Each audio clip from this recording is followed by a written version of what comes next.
Ангела Јожевска, прва година, односи со јавноста. Доползивме со стара, железна, запрежна кучија.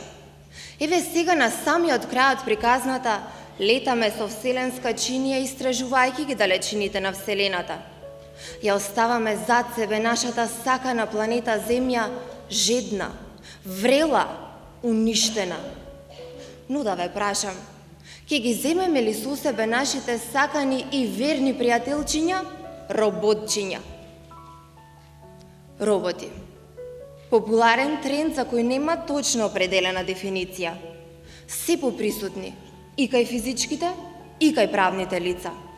Во колку поголем број ги создаваат, толку поевтини стануваат. Поради тоа ги заземаат работните места на луѓето, ги ставаат во технолошки вишок, го тенчат нивниот паричник и се повеќе го отпразнуваат шишето млеко на децата. Гари Каспаров, некогашниот светски шампион во шах, рекол: пред да ги создаде работните места, технологијата ги убива истите.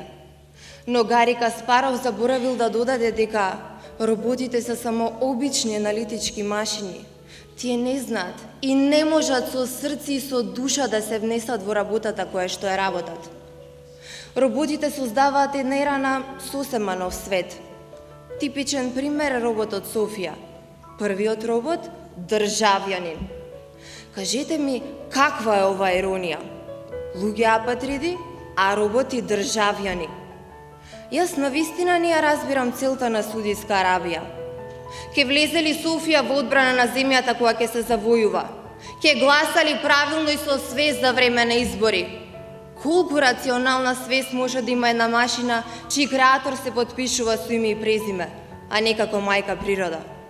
Па Софија дели правда, суди и се заканува дека ќе уништи планетата Земја, дури и пред нас.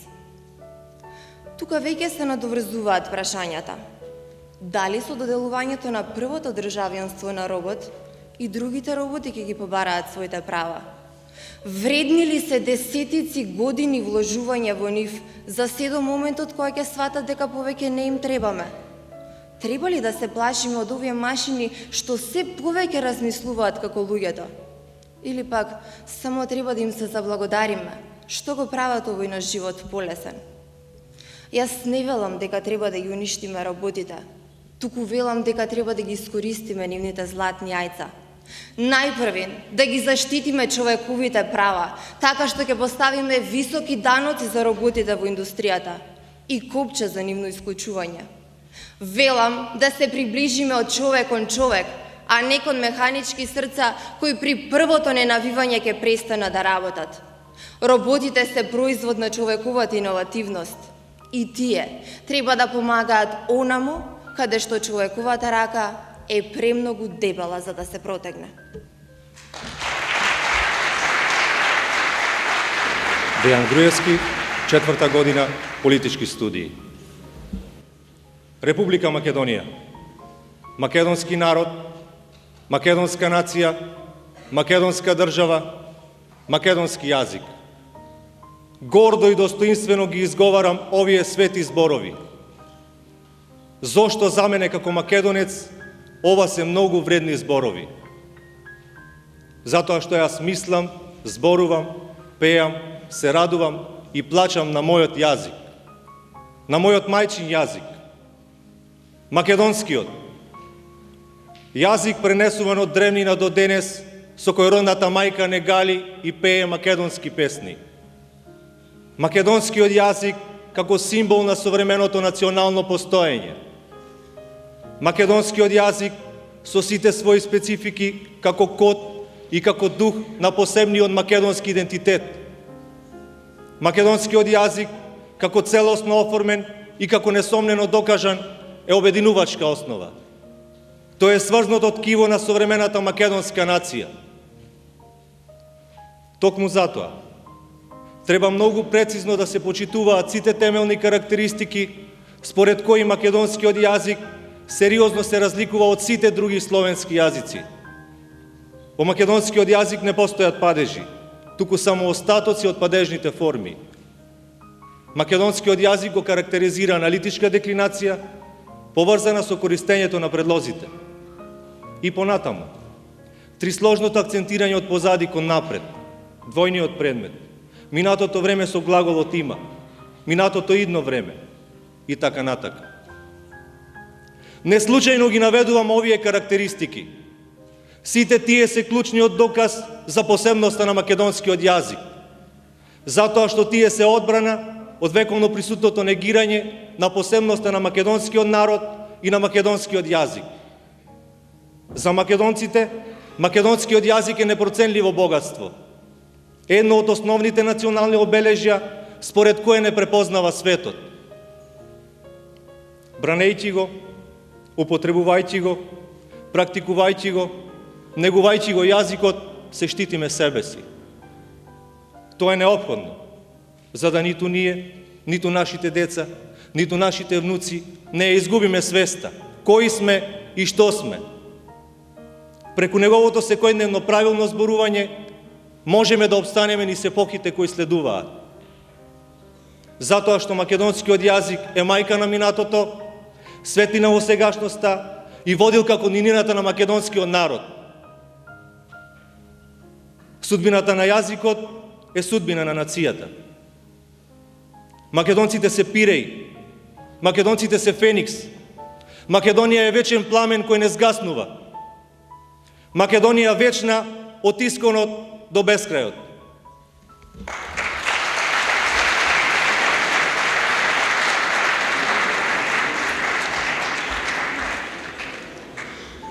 Филип Дракалски, прва година, општа медицина. Несомнено е дека човек учи додека е жив, но ние македонците уште од раѓање се си знаеме. Секојдневно околу мене слушам странство, странство, странство. Добро, луѓе, до кога? Кои се блокадите на нашиот пат? Колкумина од нас навистина имаат собствени бариери? Колкумина од нас навистина работат на себе си? Зошто молчите? Срамно или пак не е закажување? Само ве молам, немојте со оправдувањето месецот има многу денови, а платата не стигнува. Ќе стигне. Сме се дрзнале од себе си, од тоа не бива како народ. Не бива. Само нема кој да види, кој да погледне и да си подаде рака. Знаеме само да критикуваме, а забораваме да видиме што се случува околу нас. Верувајте ми. Најлесно е да ги спакуваме куферите и да заминеме. Најлесно се заминува од себе си. Но хаосот околу нас сватил длабоки корења. Сведоци сме на едно масакрирање на студентите во овој 21 век. Дозволивме, наместо да ги уживаме на љубавите студентски денови, ние секојдневно себе си да се повикуваме во ринг. Не додавајќи се дени од два трагаме по светот и се бараме себе си, отинели на нас тука во Македонија се нешто ни фали. А фактот да работиме како садомијачи или келнери по странските луксузни ресторани на нас не е по прифатлива цена. Веднаш да се кренело белото знаме и оп, еве сме. Чартер лет до Германија и секако, тука е Америка со незините work and travel можности. И сега некој од вас луто би ме погледнал и би ми рекол: свесен ли си што зборуваш? Што има лошо во тоа што студентите работат по странство? Да, свесен сум, но ви говорам во граници на некоја несвесност. Јас лично немам ништо против. Но луѓе, зошто? Зошто да бегаме, а тука ништо да не направиме? Не ли учиме да бидеме припадници на овој интелектуален свет? Зошто моите колеги, зошто вашите студенти ги оставаат зад себе последните 3 испити и заминуваат по убавините на белиот свет? Што мислите, зошто? Затоа што некаде некој нешто им рекол, но не исполнил. Повеќе од очигледно е дека со себе го носиме тешкото бреме на граѓани од втор ред, а во прв план на работна рака. Не сме ништо поразлични од другите. Дајте да станеме поамбициозна младина, но пред тоа, вие господарите од високите столови, дајте ни можности, дајте почнете да ни ги цените сопствените вредности како студенти, далеко од тоа дека бараме луксус како Америка или Германија. но и делумното покачување на стипендијата за нас би бил одличен поттик да продолжиме да се бориме. Оти сме студенти и заслужуваме многу повеќе.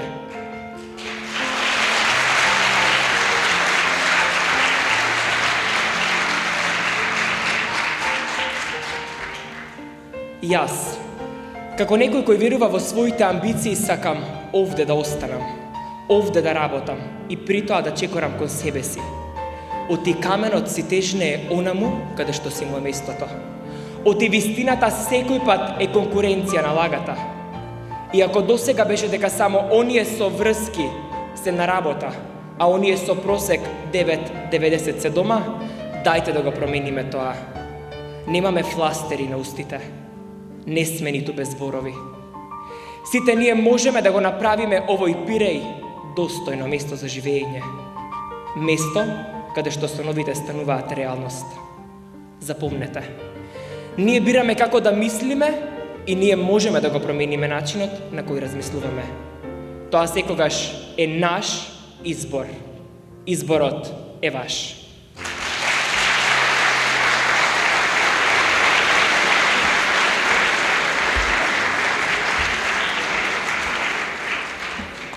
Кристијан Пејч, 3-та година, правни студии. Опиши го Балканот со еден збор. Криза. Политичка, воена, социјална. Не е важно каква, важно е криза.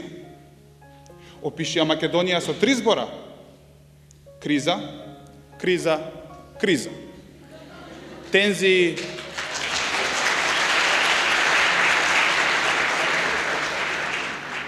Тензии, насилства, протести, контрапротести, натрешни и надворешни немири и најважно од се, поделби.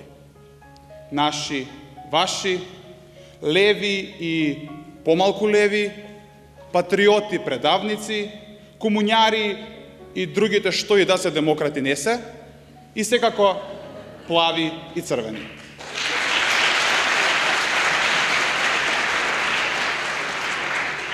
Двете бои со срце се љубат, а боите на виножитото се мразат.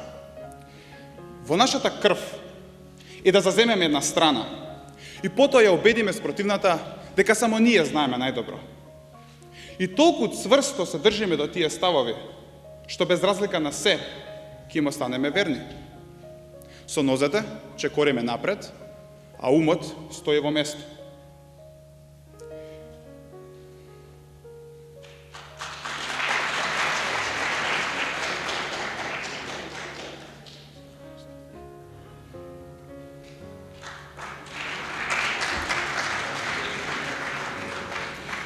На хартија сакаме сите прогрес, но во реалност сме 3000 години во цивилизацијски регрес. Македонија вечна? Баш соодветно, нели? Вечно е само прашањето до кога вака. Прашањето е секако реторичко, промена всушност и не сакаме. Тие што ја сакаат си отидоа или ќе си одат. За другите, стагнацијата е оргазмична. Копнеат по неа. Велиме на други им е полошо, а не признаваме дека ние сме тие други. Велиме во транзиција сме. Ни треба време. Разбирливо е. 26 годишна транзиција.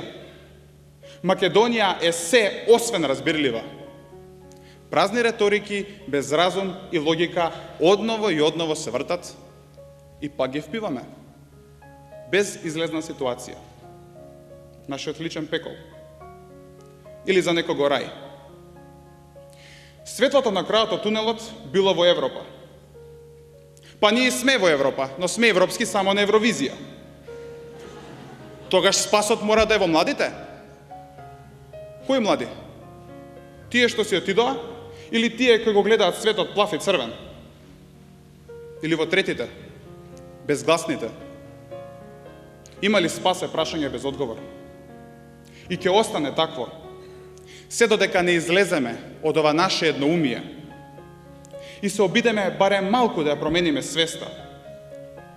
Не само индивидуалната, туку и колективната. Во спротивност, ќе останеме закржлавени и како народ, и како држава. Промена на политичката гарнитура не значи промена на политичката свест. Успехот не е последица на работата на еден политичар или една партија. За успех треба да придонесат сите. Политичарите се алатки на народот, а не народот на политичарите. И додека не ни стане јасно тоа, Македонија ќе остане вечна. Вечно за останата.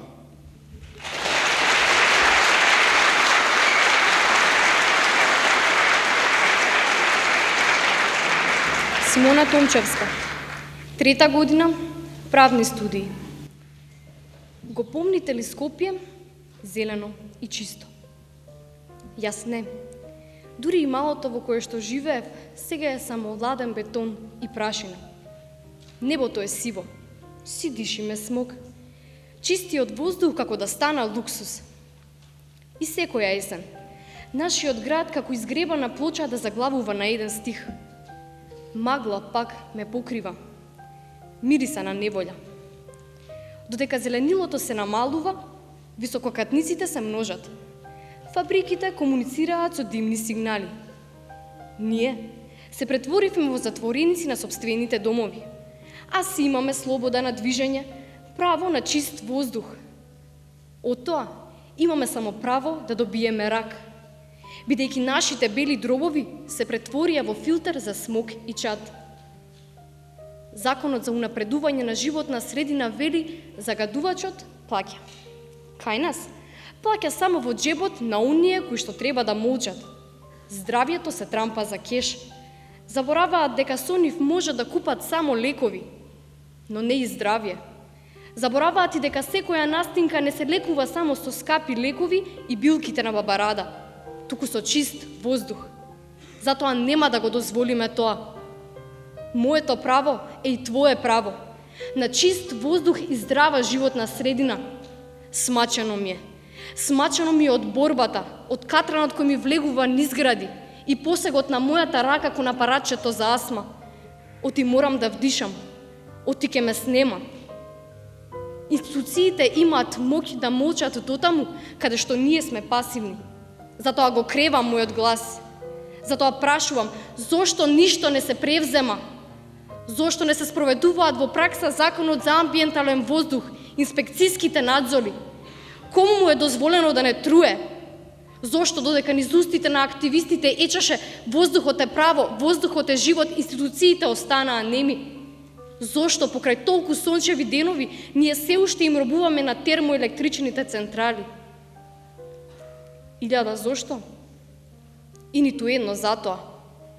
Не залажуваат со краткорочни мерки, како папагали повторувајќи ги истите решенија, а токсичниот воздух, кога вдишуваме како тивок убиец ги зема своите жртви, што мислеа кога ги сечеа дрвјата и пустошеа водно. Сега, прстот го вперуваат кон возилата, кон домакинствата, велат, го ослободивме водно од возилата. Браво, револуционери!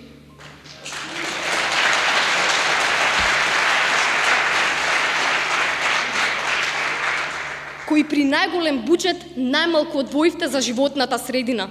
Да, приоритети ве разбирам, но може би некој од нас има овде право и желба да дише. Воздухот не ни мириса на запалени дрвја и гуми, туку на сиромаштија. Затоа гасифицирајте цела земја, не дозволувајте урбаната мафија да оперира, зголемете го инспекцијскиот надзор, затворете ги границите за смет, кој ќе се уништува во нашите депонии. Немаме резервна Македонија, а Бога ми ни резервна планета. Еколошката револуција нема да ги изеде своите деца. Напротив, ќе ни обезбеди поквалитетен живот. Во оваа борба сме сите без исклучоци. Да не дозволиме економскиот интерес да ја покоси еколошката свест и Македонија, гледајќи низ призмата на Скопје, Битола, Тетово, Кавадарци, да се претвори на начин на кој ќе умреме.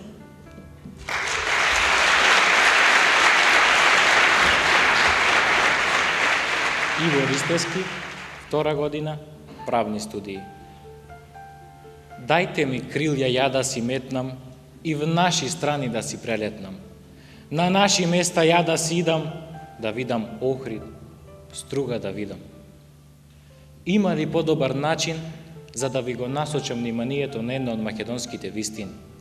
Вистината за Охрид, вечниот град, магичниот рит чие исконско пулсирање ги поврзува древните и модерните времења за секогаш.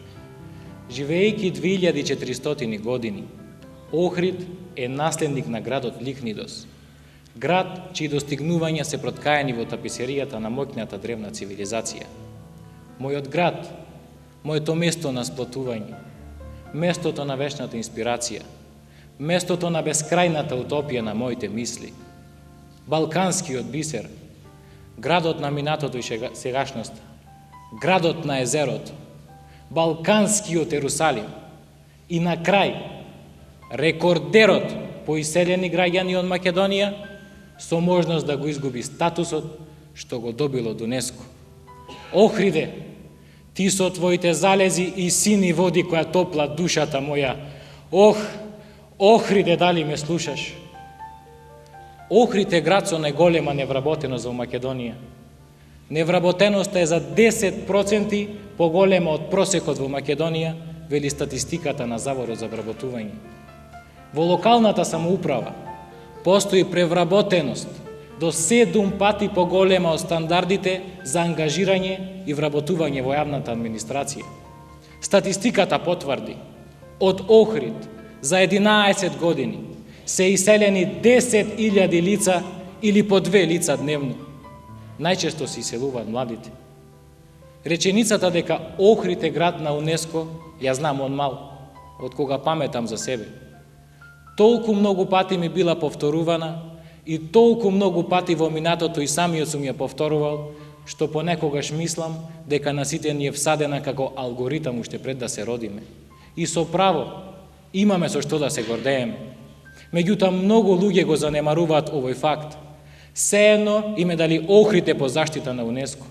Значени им се само своите лични интереси. Сега е вистинскиот момент, кога ние треба да одлучиме каде ќе се движиме и која ќе ни биде целта за Охрид. Па ајде да го вратиме Охрид. Охрид нека стане модел за идентификација на Македонија. Централната власт треба да вложи повеќе средства во неговата промоција. Локалната самоуправа треба да го заживее одамна пропаднатиот туризам преку подобрување на екологијата, вложување во технолошкиот развој, субвенционирање на авионските билети, достапни цени во туристичките објекти и, што е најважно, намалување на невработеноста и задржување на младите во градот. Тъгата за југ, да ја направиме гордост за југ, да го чуваме Охрид како зеница во окото, затоа што Охрид не може да биде раскажан. Охрид мора да биде доживеан.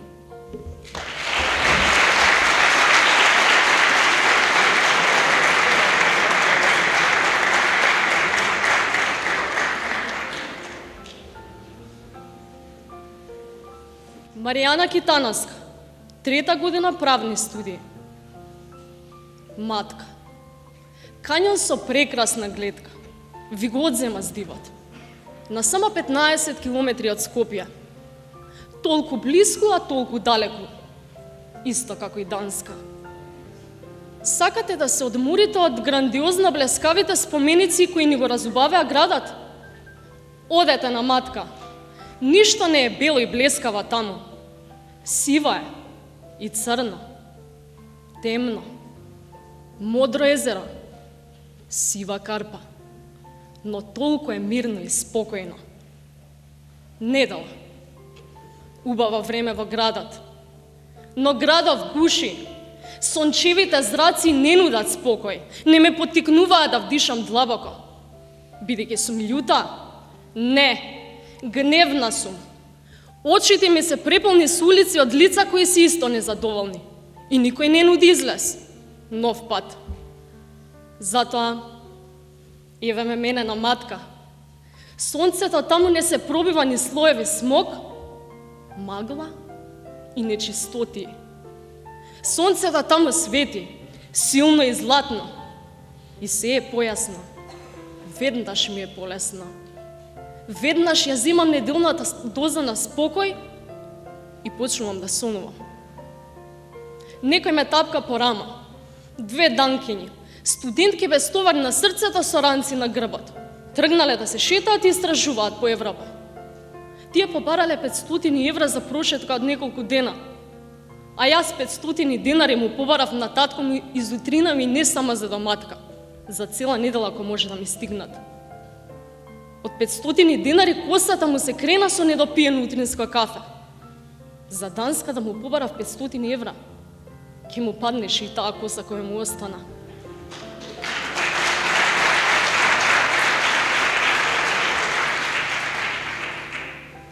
Can you take a photo, please? Секако. И не треба да ми зборувате англиски како на ретардирана. Ги разбирам. Знаете колку апликации пополнив на англиски? Колку писма напишав и есеи, па ги искинав. Затоа што сакам да сум како нив, но не во нивната земја. Не во друга и туѓа. Сакам да сум во мојата. Своја на својата. Македонка во Македонија. Многу е? Многу е. Премногу е. Затоа што нас и во Косово веќе ни е скапо. Во Белград ни е скапо. Дома ни е скапо. Па каде додиме после толку години учење? Да сидиме на бесплатниот Wi-Fi и да го гледаме светот низ професионални слики? Да замислуваме дека сме срекни со спомениците некоја парче облека купена на попуст? Не. Данкињите не беа пубаво облечени од мене. Во Копенхаген имаат мала сирена и нуличка со продавници. Сирената не е ни до колена на нашите револуционерни војводи истопорени во центар. Но имаат нешто што го прави животот поубав. Нешто што ја прави студентка како мене полна со ентузијазам. Имаат опции. Имаат можности за напред. Нив не им треба матка за да вдишат длабоко и да се насмеат. Заслужуваме ли ние овде родени? Ние кои овде ќе останеме? Да имаме подобар живот и посветла иднина. Да, 3 пати да. И секој од вас, кога нема да плаче и кука, туку кога ќе си го дигне гласот, тогаш ќе е возможно. Кога нема да се седи на Wi-Fi, туку ќе се учи и работи, тогаш ќе е подобро и ќе има резултати. Кога нема да плукаме по тоа што сме го добиле, туку ќе создадеме нешто свое, тогаш ќе смееме да критизираме. И не, Македонија не мора да биде како Данска. Македонија може да биде подобра од Данска. Малку треба? Не. Многу треба. И не само на хартија.